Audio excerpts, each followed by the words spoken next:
திரு ஷியாம், எப்படி பாக்குறீங்க அதிமுகவின் தோல்வியையும் அந்த தோல்விக்கு முழுமுதற் காரணம் திரு எடப்பாடி பழனிசாமி என்கிற துரோகி அப்படிங்கிற வார்த்தையெல்லாம் காட்டமா திரு ஓ பன்னீர்செல்வம் பயன்படுத்துறார்.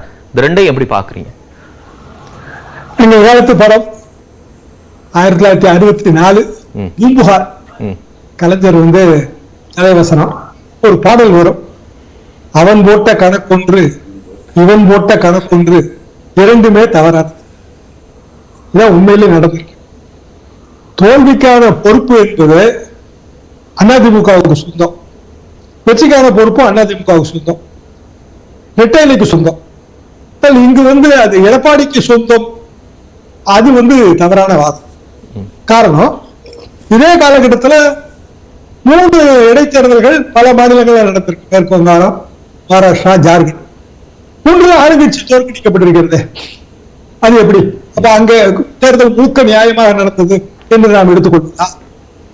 அதிமுகவின் ஓட்டு வங்கி சரிந்து கொண்டே வருகிறது. இந்த இடைத்தேர்தல் இல்ல, இதற்கு முன்பே நான் அதை தொடர்ந்து சொல்லி வருகிறேன். ஒவ்வொரு தலைவரும் தாங்கள் ஒரு கட்சியை உருவாக்கும் போது அதற்கென்று ஒரு ஓட்டு வங்கியும் சேர்த்துத்தான் உருவாக்குறார். அந்த ஓட்டு வங்கி ஜாதி அடிப்படையில் இருக்கலாம், தலைவர் மீதான கவர்ச்சி இருக்கலாம், எப்படி வேண்டுமானாலும் இருக்கலாம். அந்த ஓட்டு வங்கி சரிவுதான் தோல்விக்கு காரணம். ஓட்டு வங்கி பராமரிப்பு இல்லை. அதிமுகவின் அடிப்படை கூறு என்ன?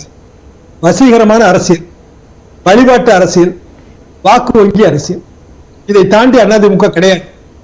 வசீகரமும் வழிபாடும் தலைவர்களுக்கு இல்லை.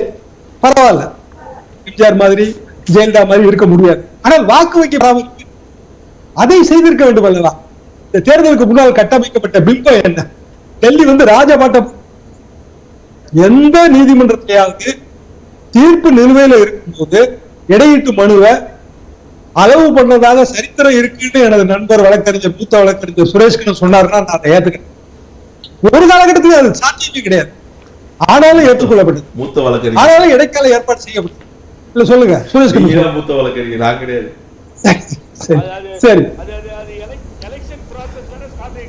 சரி, ஓகே ஓகே. அது எல்லாம் போக தேர்தலுக்கு சில தினங்கள் முன்பாக தீர்ப்பும் வந்தது. அண்ணாமலை அவர்கள் கிட்டத்தட்ட ஒரு பஞ்சாயத்தை நடத்தி 2 தரப்பையும் சமாதானப்படுத்தினார். எடப்பாடி பழனிசாமி அவர்களுக்கு இரட்டைலை கட்சி போட்டி வேட்பாளர்கள் இல்லாத நிலை, இப்படியான ஒரு ராஜபாட்டி. ஆளுங்கட்சி அராஜகம் செய்தது, பணமழை பொழிந்தது, இது எல்லாம் நம்ம இடைத்தேர்தல்களை தொடர்ந்து பார்க்கிறோம். அது Thirumangalam formula, Sathankulam formula, Erode formula, இப்படி அது போயிட்டே இருக்கு. ஆனால் அதிமுகவின் தோல்வியில் இருந்த ஓட்டு வங்கி என்ன? 30%. இல்ல, இது நாங்க பெற்றதே ஒரு பெரிய விஷயம்ங்கிறாங்கல்ல. இப்ப நீங்க பாரதிய ஜனதா கட்சி டெல்லி ராஜபாட்டைன்லாம் எடப்பாடி பழனிசாமிக்கு சாதகமான அம்சங்கள் நடந்ததா சொல்றீங்க. அவர் திரு சுரேஷ் கண்ணெல்லாம் வருத்தப்படுறாரு. கூட்டணி கட்சிகள்லாம் பெருசா ஒத்துழைக்க முடியல, ஒன்னா அவங்க பிரச்சாரம் பண்ணி எங்களுக்கு வலு சேர்க்க முடியல, ஒரு வலுவான கூட்டணியா இல்லாம தானே நாங்க போனோம், இப்படியான ஒரு வெற்றியே எங்களுக்கு ஒரு தோல்விகரமான வெற்றி அப்படின்னு சொல்றாங்கல்ல. இதுவே அவங்க ரொம்ப பெருமைப்படுறாங்க. அப்படி என்றால் இன்னமும் அவர்கள் பாடம் கற்றுக்கொள்ளவில்லை என்றுதான் அர்த்தம். அதாவது காலம் காயங்களை ஏற்படுத்தும். அது நான் இல்லை என்றே சொல்லவில்லை. எல்லா கட்சியிலும் அந்த காயம் உண்டு. அதிமுகவில் எத்தனையோ காயங்களை நான் பார்த்திருக்கிறேன்.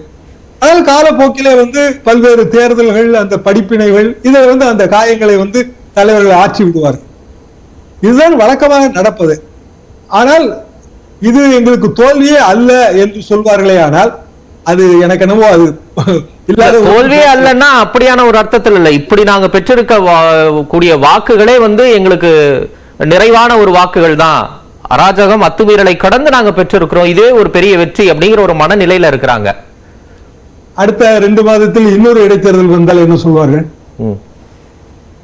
அடுத்த 2 மாதத்தில் இன்னொரு இடைத்தேர்தல் வருவதாக வைத்துக் கொள்வோம். அது தென் மாவட்டங்களிலே வருவதாக வைத்துக் கொள்வோம். இல்ல, வந்துடக்கூடாதுன்னே நினைப்போம். ஓகே, இயற்கை தானே, எதனாலும் வரலாம். ஈரோடு கிழக்கு இடைத்தேர்தல் இவ்வளவு வேகமா வரும்னு நம்ம நினைச்சோமா என்ன? ஆனால் அதற்கு முன்பாக கட்டமைக்கப்பட்ட பிம்பம் இருக்கு இல்லையா? உதாரணமாக மேற்கு மண்டலம், எடப்பாடி பழனிசாமி அவர்களின் கோட்டை, அவர் சார்ந்த இனத்தவரின் ஐக்கானாக அவர் திகழ்கிறார். அந்த ஓட்டு வங்கி முழுவதும் எங்களுக்கு தான்.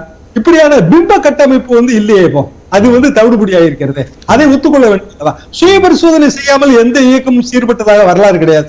சுய பரிசோதனை குறைந்தபட்சம் அவர்களுக்குள்ளாவது செய்ய வேண்டும்.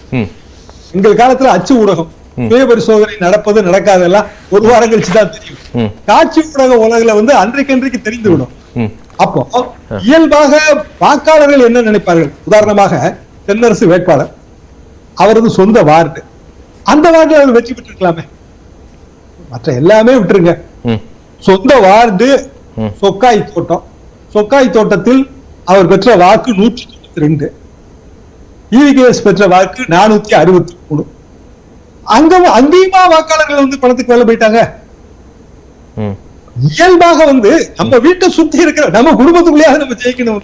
ஊரை காவல் காக்கும் போது தலைவர் வீட்டிலேயே திருடு போறக்கூடிய நிகழ்வுகள்லாம் இருக்குல்ல, அப்படிலாம் கூட சொல்லுவாங்கல்ல. நம்ம குடும்பத்துல தேர்தல் நடந்தாலும் நம்மளால ஜெயிக்க முடியாது, அதுக்கு காரணம் வந்து பக்கத்து வீட்டுக்கார பழமழை பொழிஞ்சதுதான் சொல்லுவாங்களா? இல்ல, இப்ப சுரேஷ் கண்ணன் சொல்றாருல, இவ்வளவு நாள் திரு எடப்பாடி பழனிசாமி போராளியா இருந்தார், இப்ப இந்த தேர்தலின் மூலமா அவர் தான் தலைமை அப்படின்னு நிரூபணமாயிருச்சு, இனி தலைவரா உருவெடுத்துட்டார், இனி எல்லாமே எங்களுக்கு ஜெயம் தான், திரு எடப்பாடி பழனிசாமி நாடாளுமன்ற தேர்தலை நாங்க ஜெயிக்க போறோம் பாருங்க அப்படின்னு சொல்றாரு. அப்படித்தான் போகுமா, இல்ல இதை எப்படி புரிஞ்சுக்கிறது? முரட்டு சிங்கங்கள் முன்னேறியதாக சரித்திரமே கிடையாது. எல்லா இடங்களிலும் நமக்கு கூட்டு முயற்சி தேவை. அரசியல் என்பதே பொதுவான சொப்பனத்தை பகிர்ந்து கொள்கிற ஒரு ஏற்பாடு தான். அனைவருக்கும் கனவு இருக்கும். எடப்பாடி பழனிசாமி அவர்கள் இவ்வளவு தூரம் தாண்டி வந்திருக்கிறார், பாராட்டலாம். ரைட்டு, சுரேஷ் கண்ணன் சொன்ன மாதிரி இவ்வளவு வாக்கு வாங்கி இருக்கிறார், பாராட்டலாம். ஆனால் இந்த வாக்கு எப்போது வெற்றிக்கான வாக்காக மாறும்? அப்ப குறைந்தபட்சம் 40% வேணும்ல. இப்ப கையில இருக்கிறது 25%. இதுவே வந்து எல்லா மாவட்டங்களிலும் பிரதிபலிக்குமா? அது நமக்கு தெரியாது. அவரோட உச்சபட்ச மாவட்டம், அவரோட செல்வாக்கு நிறைந்த பகுதி, அதுல அவர் வாங்கி இருக்கிற ஓட்டு, அவர் மட்டுமே வாங்கி இருக்கிற ஓட்டு என்று சுரேஷ் கண்ணன் சொல்கிற வாதத்தை ஏற்றால் 25%. அப்படி என்றால் இது தென் மாவட்டத்தில் நடந்தால் இதை விட குறையும், இங்கு வட மாவட்டங்களில் நடந்தாலும் இதை விட குறையும். அப்படித்தான் நம்ம எடுத்துக்கொள்ள முடியும். அப்போ இதுவரைக்கும் போராளி, இனிமேல் தான் தலைவர் என்றால் அது வந்து முரட்டு சிங்கிள் அப்ரோச் தான். சரி, அந்த அப்ரோச் பாலிடிக்ஸுக்கு சரியா வராது. அரசியல் என்பது கூட்டு முயற்சிங்க. அது வந்து ஓபிஎஸ்க்கும் பொருந்தும், எடப்பாடிக்கும் பொருந்தும். ஓபிஎஸ் தரப்பும் வந்து இரட்டை இலையின் தோல்வியை கொண்டாடுவதில் எனக்கு மிகப்பெரிய வருத்தம். சரி, தொடர்ந்து பேசலாம் அடுத்தடுத்த நிலைகள்ல.